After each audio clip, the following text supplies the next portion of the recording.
Assalamualaikum dear students. Today our topic is mirror equation, and it is one of the most important topics of this chapter from the board's point of view. So you will need to watch this very carefully. Okay. So first of all, let me tell you that in the diagrams given in your book here are two different diagrams, but actually they're not two different diagrams. Actually they show the different rays coming at the same point. So that's why I have drawn these two rays as a single diagram. See here, these are two different ray diagrams, but they will act at the same time. So here you won't be able to see where they intersect, so basically that's why I have drawn these two rays in one diagram. Okay, so don't get just confused with it. If you want, you can draw this diagram in your papers, or if you want, you can draw the other one, the book ones, on your paper or on your notebook. Okay, so coming to the equation. Okay, here you can see that an object is placed at this point. Okay, so what do we have to do to trace out its image diagram? Okay, where the image lies. So we have studied that there are four rays from by drawing which we can actually determine where the image lies. Okay, so coming to those four rays, the first one is the A ray. Okay, what is the A ray? The A ray says that it will strike the mirror at a certain point and then gets reflected back through the focus and beyond that. But if we just see it here, this ray comes and strike this point and gets reflected back just parallel to the axis, the principal axis. Or we can just, I'm gonna flip this page upside down. Now see what's happening here. If we just remove this arrowhead from here, because we don't need arrowheads in this type of diagrams, because we're not going to just show the traveling rays. Okay, so if we just remove this arrow, what do you see? Just remove these arrow. You would see that this ray actually works as the A ray. It comes parallel to the principal axis, strike the mirror, and then gets reflected back through the focal point and beyond the image. Okay, so in both cases, what do we get from here? Okay, that this ray acts as the A ray as well as the F ray. It strikes the surface, gets reflected back through the focal point just like the A ray does, and it just passes through the focus point, strikes the mirror, and gets reflected back just as the F ray too. Okay, so that's why I have not drawn two different kind of rays and have merged the F ray and the A ray into a single ray. This is the green ray. I think you won't be able to see this green color here, but I've used green color to draw this one. Okay, so next one is the P ray. Definitely this is the most simple ray that strikes the pole, gets reflected by the same angle, and the principal axis acts as the normal. The fourth ray was the C ray, but we don't need to actually draw the C ray here, because if we draw it here like this, it won't actually reach the mirror, so there's no need to draw the C ray. It won't actually contribute to the image formation right now. Okay, so basically these two rays will form the image, and it will actually help us in deriving the mirror equation. So working out towards our equation, we have to first see that these two triangles here and here, this one, I'm just gonna use some kind of marker here. Okay, just get the yellow one. We see that this triangle, okay, this one, this triangle and this triangle basically share the same angles, because this angle would be equal to this angle. So using any trigonometric function, we can actually determine the ratio between the image height and the object height. Okay, so this is the object height HO, and this is the image height HI. Okay, so this is at what height the object will be formed, the object is placed above the principal axis, or this is the height where the image would be formed from the principal axis. Okay, so we've basically got to define the ratio between them. So we know that these two angles are the same, so we can use any trigonometric function where we can just give out that trigonometric function in terms of these theta to determine the ratios of HO to HI. So what we're gonna do now, I'm gonna use tan theta. See here, I'm gonna use tan theta. You can use any kind of trigonometric function, but using tan theta we can just find out more easily, and we just won't have to do all the mathematical calculation for sine and cos. Tan theta, it's really easy here. Okay, tan theta equals to perpendicular by base. In this case, what is the perpendicular? Let's see, theta is here, the opposite side would be the perpendicular, and base would be, definitely it would be this line would be the base. So HO divided by this distance. What is this distance? This is called the DO.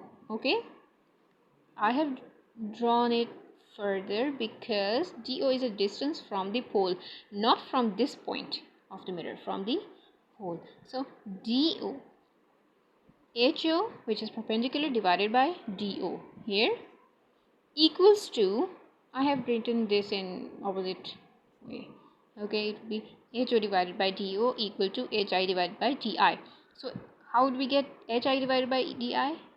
Okay, so for second triangle, here is the angle theta, the opposite side would be HI, and the base would be DI. Okay, HI would be the perpendicular, DI would be the base, so perpendicular by base would be HI divided by DI. So basically these two things would be equal to one another. Okay, why? Because for both cases tan theta will be equal to this and tan theta will be equal to this, because these two thetas are equal. So tan theta would be equal to tan theta, and HI divided by DI would be equal to H naught divided by D naught, or HO divided by DO. Okay, these two things are equal to tan theta. So actually conventionally we just write it as, we don't write it at like HI divided by DI, we write it as HI divided by HO equals to DI divided by DO. Okay, so this is an important equation, and I'm gonna just tell you what actually it means later on. First we'll have to just invert this equation, like there was HI divided by HO, so we will just write HO divided by HI equals to DO divided by DI. You might notice that I have put a negative sign here. The question arises, why? Why did I put this negative sign by my own? So I have put this negative sign because with the height of the image. Why? Because as you can see, this is the height of the object which is in the upward direction, and here is the height of the image which is in the downward direction, and in this downward direction is opposite to this upward direction. Okay, so these two are opposite in direction, therefore I have put this negative sign here. Okay, this is very important when we got to calculate the spherical mirror equation. Okay, so now we call this equation number 1. This is the equation we get from the P ray. Remember, from this ray. From this ray we got two triangles. We just solved these triangles and we got this equation. We call this ray or the equation number 1. For the A ray or the F ray triangles, what are the A ray and the F ray triangles? Okay, let me grab the pen. Okay, see here that this triangle, or let me just grab that another marker here. Okay, here you can now better understand this. This is one triangle, this is another triangle. Okay, this one and this one. We won't consider these yellow triangles now because we're not talking about the P ray. We're just talking about the F ray or the A ray simultaneously. Okay, so what we do now, we will see that this is a line, this is a line. So basically when a line cuts a line, then this angle would be equal to this angle. Okay, so here this angle, we would just call it phi, would be equal to this angle, which is phi. These two phi's are equal and we're gonna use it to find our second equation. Okay, now we will see these two triangles, but they are not like the previous one that we studied. Okay, so what we're gonna do, we're gonna nothing, we have got the same angles, so we're just gonna use any trigonometric function of our choice. I have again chosen the tan phi function. The tan phi for this triangle would be equal to the tan phi for this triangle, so I have written the tan phi just once. You can find out actually tan phi for this one, tan phi for this one, and actually when these two terms would be equal to tan phi, then these two terms would be equal to one another. Okay, so tan phi equals to perpendicular by base for this triangle. Perpendicular is HO because it's opposite to the angle.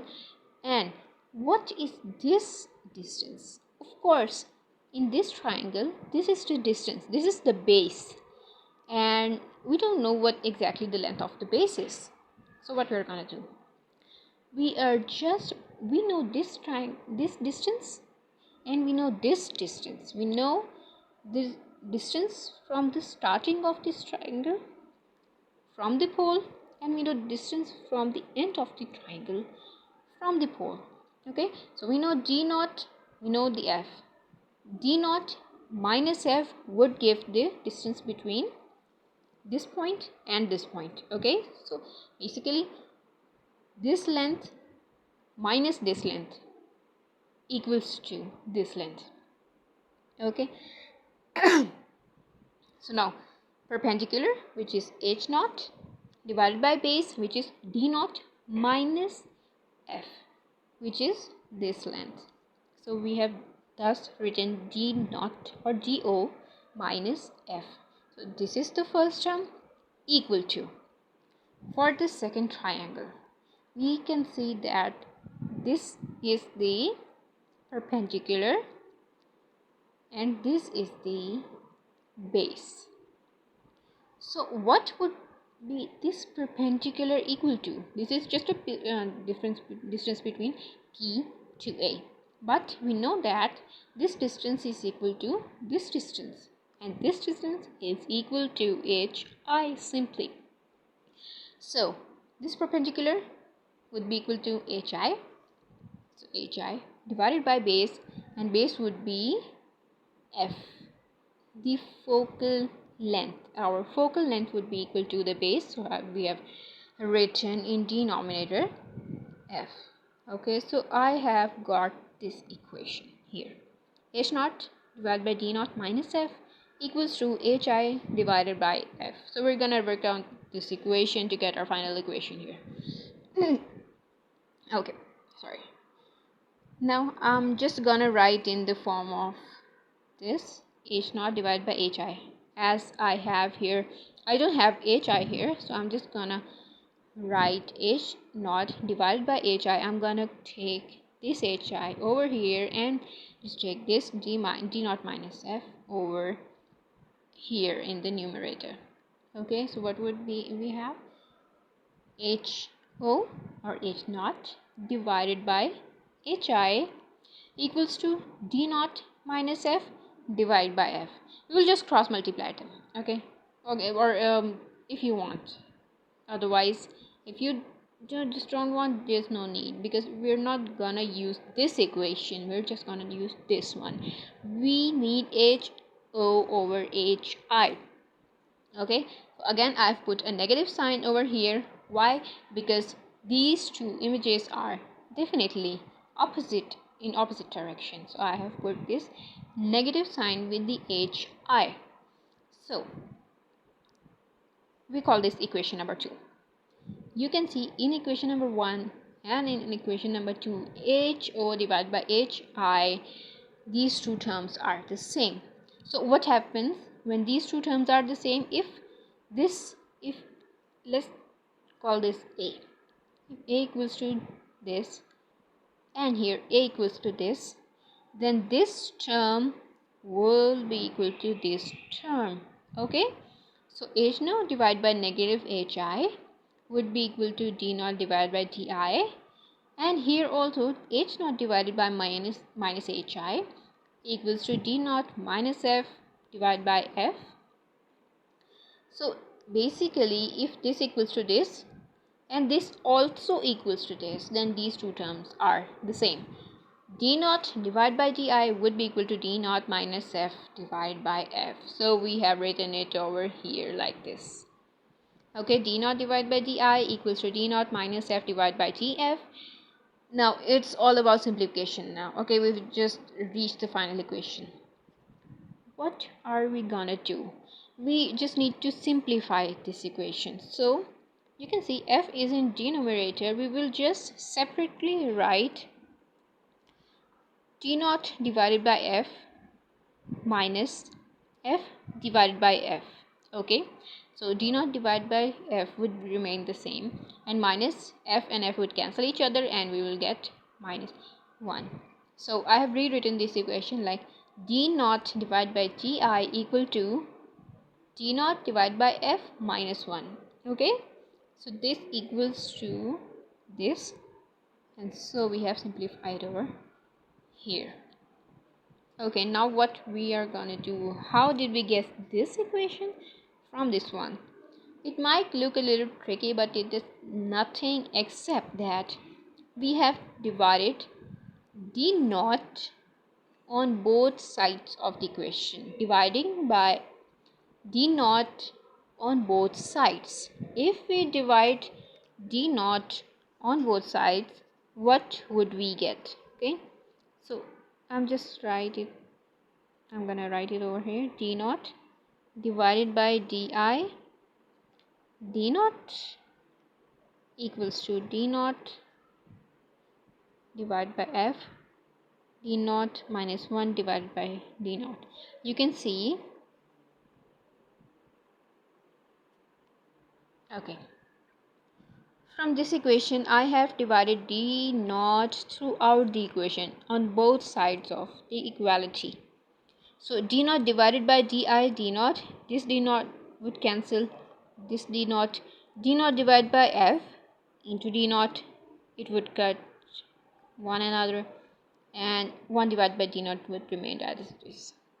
Okay, so what would we get? 1 divided by di equals to, we have removed this d naught because they have cut apart or they have cancelled each other. So we will get 1 by f. So 1 by f minus 1 by d naught, it would stay just as it is. So now we will just rearrange it. We will take this 1 by d naught to the other side of the equality. It had negative sign with it. So after going to the other side of the equality, we would gain positive sign. So what would it become? 1 by d naught, 1 by d naught, because it went to the other side of the equality, it got the positive sign. 1 by d naught plus 1 by di plus 1 by di equals to 1 by f, the remaining part. This is our mirror equation. And you might think, what is the need of this equation? What can we actually figure out using this equation? So let me tell you one thing. Drawing this kind of ray diagram is a very, you can say, time consuming way, and we cannot actually get appropriate results from it. Okay, so actually drawing anything using geometry is not a good thing to precisely measure anything, to precisely tell where the image would be formed, because there can be any kind of errors when drawing this kind of diagram. So we cannot precisely make ray diagram and determine where the image would be formed. So that's why using this ray diagram, I have driven out an equation by which I can easily determine where, at what distance this image would be formed. I can tell what is di if I know the focal length and the distance of the object. Simply, if I know the distance of the object, at what distance the object has been placed, and if I know the focal length of the mirror, which is the basic property of the mirror, knowing these two quantities, I can determine the distance of the image easily, rather than drawing all these complex ray diagram and etc, and then figuring out where did I got wrong and what's the error behind it and all that. Okay, you're just gonna use this equation. You're gonna need the focal length, this distance of the object. Of course you would know the distance of the object because you are the one who have placed that object there. Okay, so you know distance of the object, you know the focal length because it's the property of the mirror, and then you can determine the distance of the image formed in front of the mirror. Okay, now coming to a convention, we cannot use this equation for any kind of mirror. For example, if you're using concave mirror, then the signs would be different. If you're using convex mirror, then the signs of this equation would be different, and if we are using plane mirror, then the sign would be different. So coming to the signs, where am I gonna write this? Okay, here. Coming to the object distance, or we can just use the book here. Okay, I'm gonna use the book to tell you this. The object distance, d naught is positive for object in front of the mirror. Okay, what does it mean? It means that in this equation the d naught would be positive when the object is placed in front of the mirror. If the object is in front of the mirror, not behind the mirror, in front of the mirror, then DO will be positive. Simply. Okay, next is image distance. DI is positive for objects in front of the mirror, just like the above one. DI is negative for objects behind the mirror. So basically DI is the distance between the image and the mirror. So DI would be positive if the image is formed in front of the mirror, and DI would be negative if the image is formed behind the mirror, just as we have studied in case of the convex mirror. Okay, So if we are using convex mirror, the image would be formed behind the mirror and di would be negative. It would have a negative sign with it. Okay, so when di is positive for objects in front of the mirror, di is negative for objects behind the mirror. Okay, so if the object is in front of the mirror, then if di is positive, then we'll get real image. If di is negative, or if the image is formed behind the mirror, then the image would be virtual. Image attitude. Attitude is the distance between the image height and the mirror. It is not the height of the image, it is the distance of the height from the mirror. Okay, hi is positive for images that are upright compared to the object, and hi is negative for the images that are inverted compared to the object. What does it mean? It means that hi is positive for images that are upright. In this case, do you see, can you tell if it's upright or inverted? Of course it is inverted. Okay, so in this case hi, it means this distance is negative. That's the reason I had placed the negative sign with the hi, because it was inverted. If it was not inverted, then I would have placed a positive sign. In case of real images, hi is always inverted or it has a negative sign. In case of virtual images, the image is actually formed behind the mirror and it is upright, so hi would be positive. Hi would be positive for virtual images, hi is negative for real images. Coming to the last point, focal length. Focal length is positive for concave mirror, focal length is negative for convex mirrors. Why? It's very simple. Focal length lies in front of the mirror for concave mirrors, and for convex mirrors it lies beyond that mirror. It lies it does not lie in front of the mirror, in front of the reflective surface. It lies beyond that, you can say porous surface or the non-reflecting surface. Okay, so it lies just beyond that mirror or behind that mirror in case of convex lens. So for concave mirror it lies in front of the mirror, so the focal length is positive. For convex lens it lies behind the mirror, so the focal length is negative. So it just requires for you to self-study just these 4 points. Our last step would be this. I'm just gonna go through it really fast because we're running out of time right now. This is the single mirror system properties. You will find everything you need to know about this kind of magnifications or distance of object depending upon the distance of images depending upon the distance of objects. We'll do in a hurry. Okay, for plane mirror there's no focal length. Okay, so because there is no curve in plane mirror, so there won't be any focal length.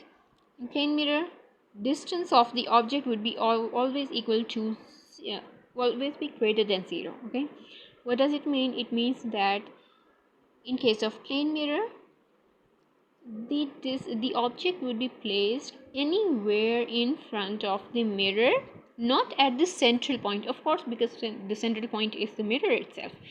So in any case, wherever the object is placed, di would be equal to do. It means that wherever the object is placed, the image will be formed just right there. But what does it negative sign means? If di is negative, it means the image is formed behind the mirror. So do will be equal to di. The distance would be the same, but the directions would be different. Okay, so what will happen, like if the image is formed here, the object is placed here, in case of plane mirror the image would be formed here. Distance is same but the directions are opposite.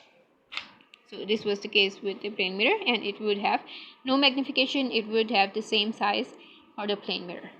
For convex mirror, the focal length would be positive because in concave mirrors the images are formed in front of the mirror, and the focal length is in front of the mirror, not behind the mirror for concave lens.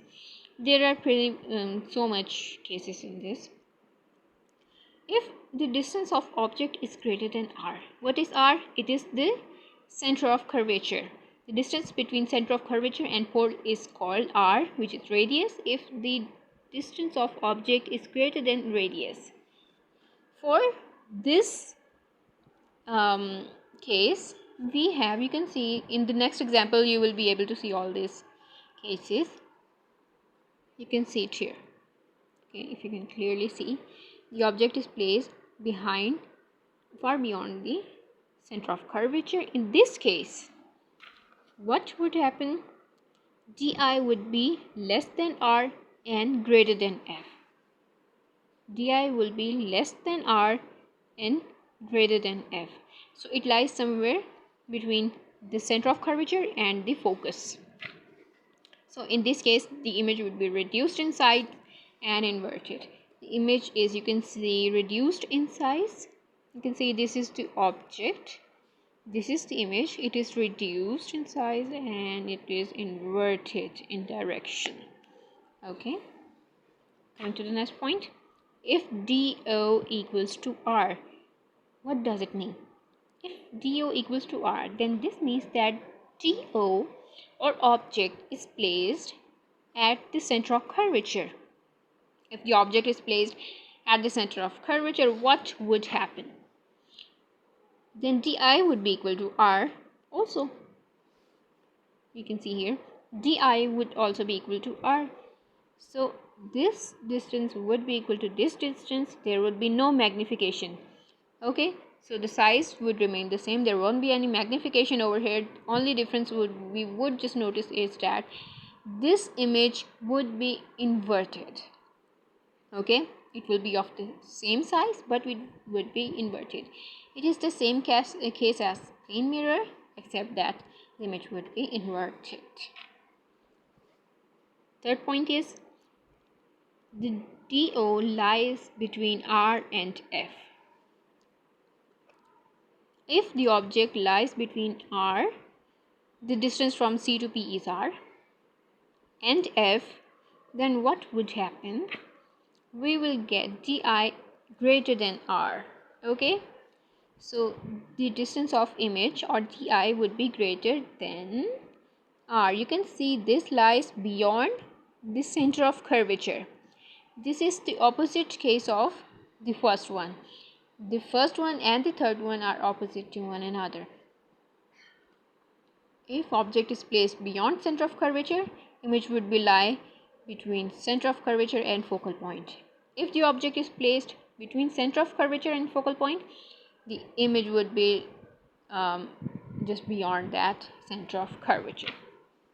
Okay, and in this case, the image would be enlarged and inverted. So the image is enlarged and inverted in direction. Now this case is pretty interesting. If D naught is equal to F, what happens if we place that object on focal length or the focus? What would happen? You can see here the ray diagram.